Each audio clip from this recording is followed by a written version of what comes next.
what was so fascinating to me is watching your career, and like when you started like 4, 5, 6, started to sustain a couple of injuries, your ability to kind of take your head out of it but still be so productive. How is that like transition for you? Because it seemed, at least from me on film, obvious, like, okay, this guy's not putting his face in as much, but he's still finding ways to manipulate blocks and be just as productive. Which you kind of nailed it. Like the older you get, like you physically you slow down, right? Mm. But it's like physically you slow down, but like mentally you learn more. Yeah, you surpass your physical ability with mental ability. Yeah, so then you're like, all right, well, I don't need to go smash that guy. Mm. Like I know where his point of attack angle is. I know where mine is. Can I speed him up? Can I slow him down? Can I get him playing at my speed? Like my advantages are I'm quicker, I'm faster. I might have a little bit more like quick pop than he does. If I get in a dog fight with him, he's bigger, he's stronger, he's more powerful. I'm going to lose like 9 out of 10 times. Mm-hmm. So it's like, how can I manipulate a block in the sense of like, if I need to get there and I can get you to slow your feet down or stop your feet, now I can speed up faster than you. I can slow down faster than you. I can speed up faster than you. So instead of like trying to run through your chest, if I can get you to stop your feet doing boom, I can just get past you that way. So it's like, how can I, you don't want to hit a million guys in the game. It just wears you down. Yeah. So it's like, but there's an ego element to it. Like being a Mike linebacker, being a thumper, like you could hit, like, was there ever a point where like, I don't want to give up this part of me, but I know it's the best for my longevity? Yeah. You just like, you love the game of football. Like you better figure out how to play it as long as you can. Mm-hmm. And that's just kind of part of the game, you know? Talk to us about how when you were first starting to sustain the concussions, like if I'm a teammate of yours and you get dinged the first time, oh, Luke, he's got a concussion. Second time, Luke's got a concussion.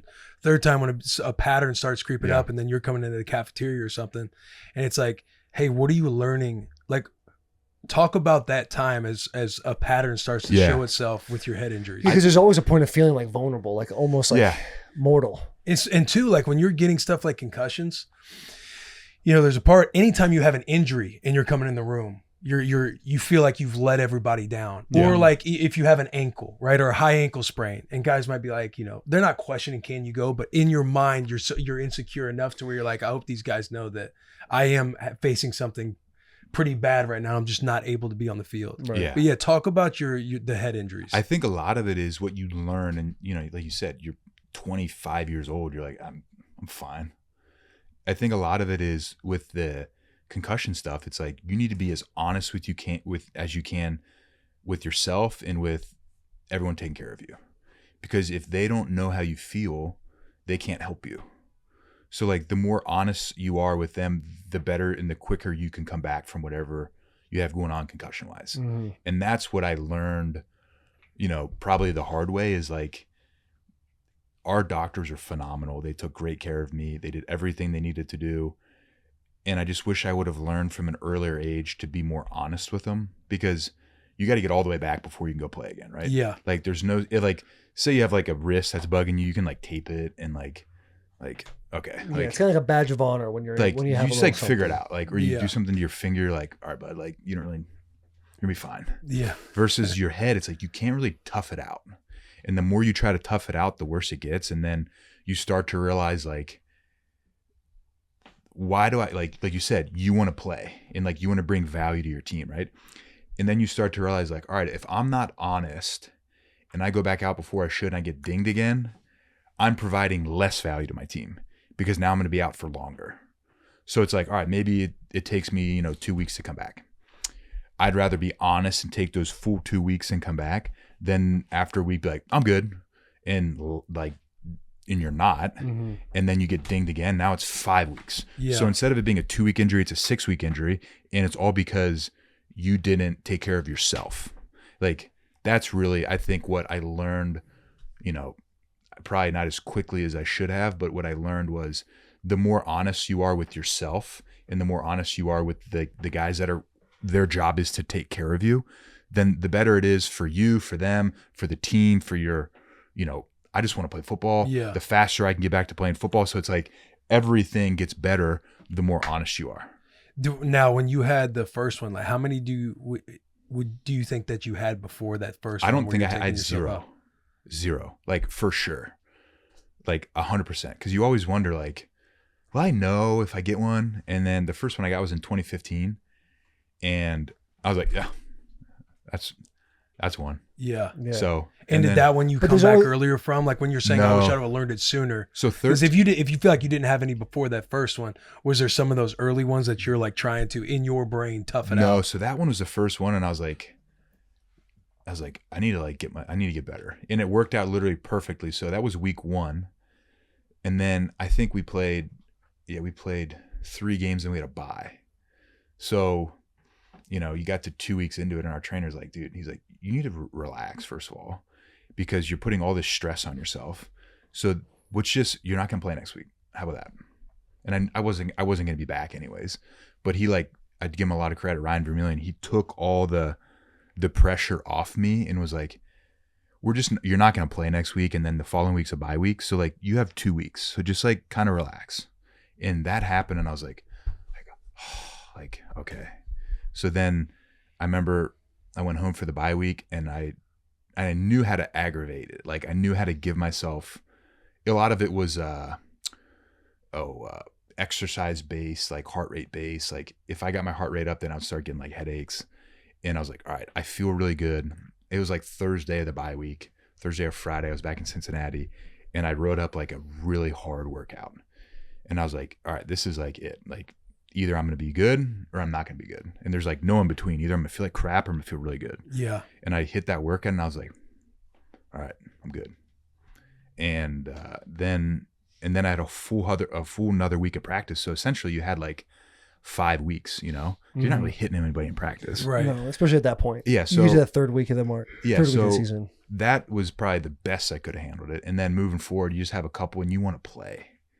And so maybe you don't like, I didn't handle it as probably well as I could have. And like, it was unfortunate, but like now it's like you go talk to guys, you're like, dude, if you get one, like you have to be smart and you got to be honest with yourself. Yeah, it's such a difficult game you're talking about though, because you have the hindsight of like looking back. Like when these guys, like Will and I talk about all the time, like when you're in it, there's like these blinders that are on your eyes and you're solely focused on this thing. And this is the main storyline of your life, but everything else, like the next 40 years of your life, you're not even concerned about. Yeah. Well, and you're also like, the only thing I want to do is play football. Right. Like that's it. Like I just want to play football. I want to be on the field with the guys. Like I love playing football on Sundays. Mm-hmm. And then this prevents you from doing it. So you're like, I just want to play football. Like I just want to play. I just want to play. I just want to play. And that clouds your judgment more than like really anything else. Is like I just wake up on Sunday during football season and like just like watching from my house. Yeah. Like we played Tampa that in 2015, and I remember sitting in my apartment, like the team went down there and I was just watching it at my house. I'm like, this freaking sucks. There's no lonelier feeling than when you're injured and the team goes on an away game. Yeah. And you watch the buses leave and you're like, you feel so isolated from everybody in your life. Yeah. It's terrible. But then it's like, it's good perspective. It's like, what do you take from it? And it's like, all right, well, when other guys are missing games, like you got to have you got to check on those guys. Like, dude, how you doing? Right. Because it's eating them up the same way. way. Isolating it is. Yeah. It's like, dude, I feel you, man. Like, just get better. Yeah. Like get better. So how many did you end up getting throughout your career? I don't know. I mean, I missed some time in obviously 15, 16. I missed a game in 17. And then like nothing that was like really nothing like big after that. When was retirement starting to come into the fold? End of that 2019 season. Cause you just like clip a guy and you're like, dang, like, it wasn't like, you used to just go smack dudes and have no issues. I would go hit a guy and I'm like, didn't really feel great. And so then once you make the decision in your mind, like, I'm not all the way in it. Once like mentally, were you starting to think about it a lot in 2019? Yeah. Like the last game of the year, I was like, I'm done. So that's when you made your decisions that last game of the year? After, so it was week 16. So obviously week 17 is last week. Week 16, I remember being like, probably done. Damn. So really, and was there a process of like talking to anybody, or was it just a feeling? I just remember after that game, like I was like, yeah, you don't got it anymore. Like you don't have it.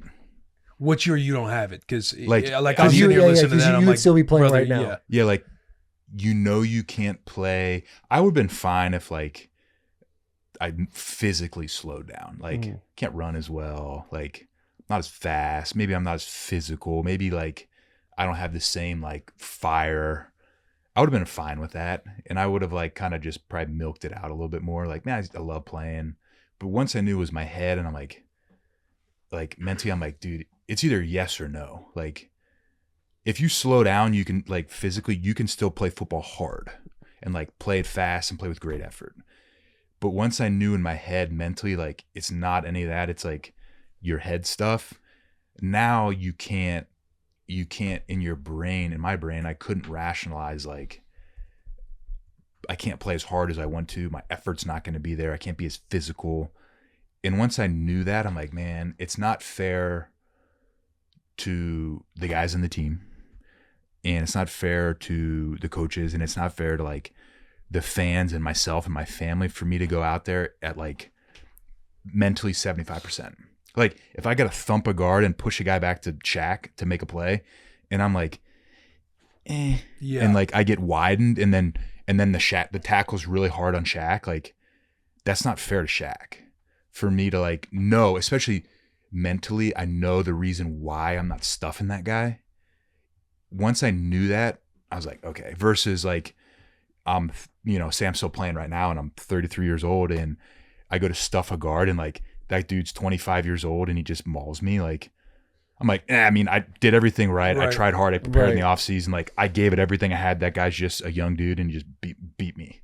Yeah. Versus like in my head, I'm like, I didn't take him on as like, I didn't hit him how I should have. Like, I'm not with that. Like I couldn't do that. Yeah. It's knowing that your effort wasn't 100%. My effort wasn't there. And like, that's not fair to like the guys on the team. So I was like, all right. And yourself too. Like you have the standard in your head of how you play the game and how you want to play the game. And you know, like, not that you're half-assing, but if you're thinking about that, trying to smash a guard and you're like, I didn't do this because of X, Y, and Z in my mind. It's like, just not fair to anyone. Yeah. You know, so. I love that you're sweating on the bus with the boys right now. It's hot here. This is like, we need to have this outside. Yeah. Well, we've had it out. We actually started in a gravel parking lot. Yeah. There we go. In the middle of May. Yeah, dude, it's so impressive to me because like when I talk to you, when I listen to you talk, I'm like, this motherfucker loves ball. Yeah. You could just tell he's not just about himself, he's about the team, he's about everybody else's job, and I can feel that from you.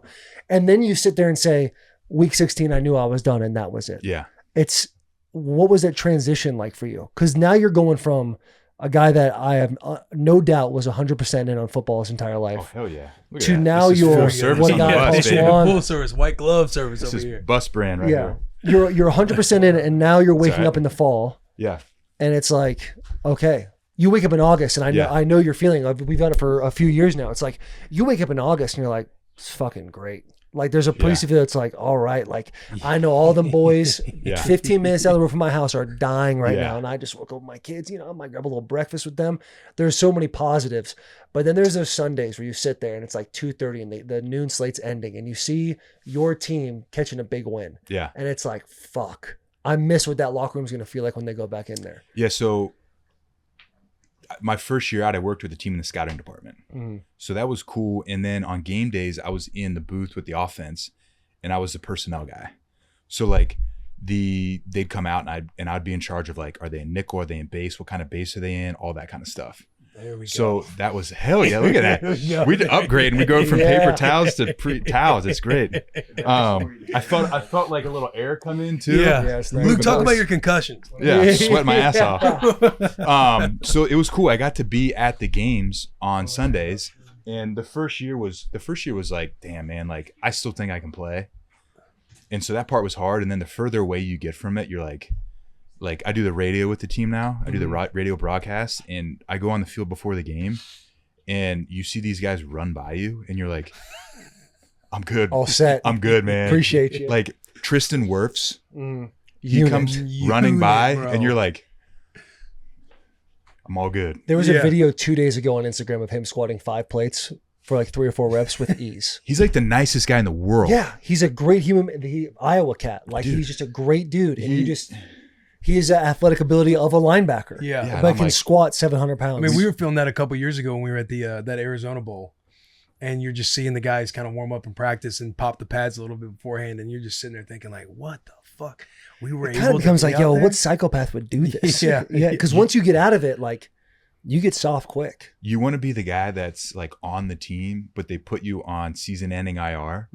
So you're like, you get to show up, like you kind of have a job, but like you don't have to play. You can still travel. You're No in stress. meetings. No stress. You like walk out to practice. You drink some coffee, but you're on the team. So like your way of life is like socially acceptable. Yeah. You know what I mean? Yeah. Versus like if you get done, you're like, I can't just like go hang out in the locker room and like lift. Like you can't do that. Yeah, like here comes this pro scout, Luke. Yeah. You Yeah. just want, you're like the He's narc. trying to replace us right Dude, now. they got to Right. go bring a guy upstairs to get cut. Like, Yeah.